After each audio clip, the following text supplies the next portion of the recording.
ఈ 8 విషయాలు మీ పిల్లలకు నేర్పించకపోతే వాళ్ళు జీవితంలో చాలా కష్టపడతారు. మిగిలిన వాళ్ళు వాళ్లపై అల్లరి పిల్లలు అనే ముద్ర వేసేస్తారు. నెంబర్ 1, పెద్దవాళ్ళని చూసినప్పుడు మంచిగా పలకరించాలి.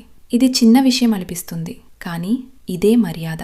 నెంబర్ 2, వస్తువులను ఉపయోగించిన తర్వాత ఎక్కడి వస్తువును అక్కడే పెట్టాలి. ఇది మంచి అలవాట్లను నేర్పిస్తుంది. నెంబర్ 3, ఎవరైనా మాట్లాడుతుంటే మధ్యలో అడ్డుపడకూడదు. వాళ్ళు మాట్లాడి ఆపిన తర్వాత మాట్లాడాలి.